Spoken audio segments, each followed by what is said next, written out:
কুল্লি হাদাবিন ইয়ানসিলুন। উঁচু উঁচু ভূমি থেকে তারা নেমে আসতে থাকবে। এই ইয়াজুজ আর মাজুজ কিভাবে নামবে? এরা তো প্রতিদিন চেষ্টা করে শেষ দিকে আসে, বলে আগামীকাল করব।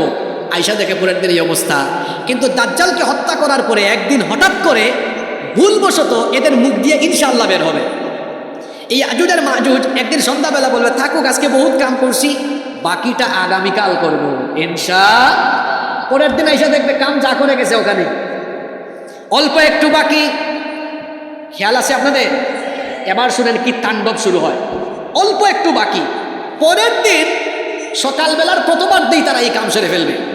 এই প্রাচীর ভেদ করে এবার উঁচু উঁচু ভূমি থেকে তারা নেমে আসতে থাকবে। আল্লাহ তাআলা ঈসা নবীকে বলবেন, ঈসা তাড়াতাড়ি তুমি মুসলমানদেরকে নিয়ে তুর পাহাড়ে গিয়ে আশ্রয় নাও। কথাটা চিন্তা করেন তো, ঈসা নবী দাজ্জালকে হত্যা করবেন, আর আল্লাহ ঈসা নবীকে বলতেছেন তুমি এখন তাড়াতাড়ি মুসলমানদেরকে নিয়ে কোন পাহাড়ে আশ্রয় নাও। আল্লাহ বলবেন, ঈসা তুমি এবার মুসলমানদেরকে নিয়ে এই ইয়াজুজ আর মাজুজের মোকাবেলা করতে পারবা না, কারণ এরা হলো বড় ভয়ঙ্কর জাতি। এদের মোকাবেলার শক্তি পৃথিবীর কারো। এরা এত ভয়ঙ্কর, আল্লাহ নবী বলেছেন এদের একদল যখন নেমে আসবে, সারা দুনিয়ার নদী আর সাগরের পানি একদলই পান করে খায়া ফেলবে। পরবর্তী দল এসে দেখবে পৃথিবীর কোন নদী সাগরে পানি নাই, দেখলে মনে হবে পৃথিবীতে জীবনে কোনোদিন পানি ছিল না। এরা এসে সমান তালে মানুষকে হত্যা করবে, লুটপাট করবে, খুন খারাপিতে লিপ্ত হবে। মানুষেরা গবাদি পশু আর তার পরিবার নিয়ে বিভিন্ন সুরক্ষিত দুর্গে গুহার ভেতরে গিয়ে লুকাবে, আশ্রয় নিবে। ওইদিকে ঈসা আলাইহিস সালাম তিনিও মুসলমানদেরকে নিয়ে তুর পাহাড়ে চলে যাবে। আর ইয়াজুজ মাজুজ গোষ্ঠী দুনিয়াতে নেমে এসে এরা মানুষের ঘর বাড়ি নষ্ট করবে, সমুদ্রের পানি পান করে নিঃশেষ করে ফেলবে। আতঙ্কে মানুষ দূর দূরান্তে চলে যাবে। এই ইয়াজুজ আর মাজুজ গোষ্ঠী পৃথিবীর সব দিকে তাণ্ডব লীলা চালাবে। এরপরে তারা ফিলিস্তিনের দিকে একটা অঞ্চলে গিয়ে তারা দাম্ভিকতার সাথে বলবে, আসমান জমিনের সব অধিবাসীদেরকে আমরা শেষ করে ফেলেছি। এবার তারা একটা তীর আকাশের দিকে মারবে, বলবে আসমানে কেউ থাকলে সেও যেন মরে যায়। আসমানের দিকে তীর মারবে, আল্লাহ কুদরতি ব্যবস্থাপনায় তীরের মধ্যে একটু রক্ত লাগায় দিবেন। তীরটা ফিরে আসার পরে তারা বলবে, দেখছো কারবার, কি শক্তি আমাদের। আসমানের অধিবাসীরাও শেষ, জমিনের অধিবাসীরাও শেষ, আসমানের অধিবাসীরাও শেষ। ঈসা আলাইহিস সালাম তুর পাহাড়ে আশ্রয় নেবেন।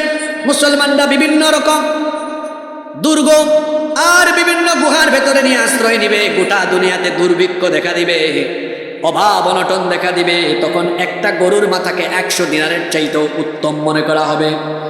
ঈসা আলাইহিস সালাম লক্ষ্য করবেন মুসলমানরা বড় কষ্ট করে গিয়েছে।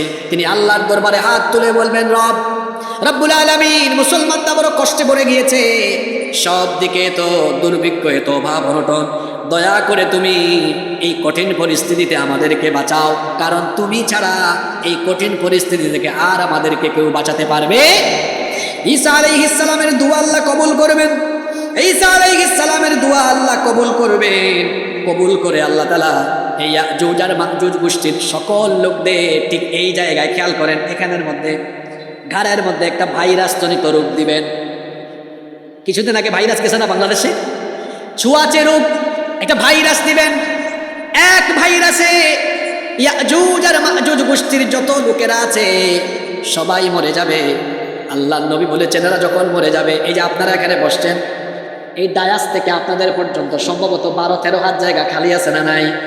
কিন্তু নবীজি বলেছেন ইয়াজুজ মাজুজ গোষ্ঠী এই ভাইরাসে যখন মরবে, সারা দুনিয়ায় অর্ধ হাত কোনো জায়গা খালি থাকবে না, এদের লাশ শুধু পড়ে থাকবে। গোটা দুনিয়া এদের লাশ আর লাশ, লাশ পড়ে থেকে গোটা দুনিয়া দুর্গন্ধযুক্ত হয়ে যাবে। আল্লাহ ঈসা নবীকে বলবেন, ঈসা তুমি আবার মুসলমানদেরকে নিয়ে তুর পর্বত থেকে নামো। তুর পর্বত থেকে নেমে তিনি দেখবেন হাঁটারও জায়গা নাই, সব জায়গা লাশ দিয়ে পরিপূর্ণ আর দুর্গন্ধ বের হচ্ছে। তিনি বলবেন, আল্লাহ, মুসিবতের পরে এখন দেখি আরেক মুসিবত। এখন তো দুনিয়ার কোনো জায়গা খালি নাই, এদের লাশ আর লাশ, চতুর্দিকে এখন দুর্গন্ধ। আল্লাহ এই অবস্থা দেখো, আমাদেরকে আপনি উত্তরণ করেন। ঈসা আলাইহিস সালাম তিনি যখন দোয়া করবেন, আল্লাহ তখন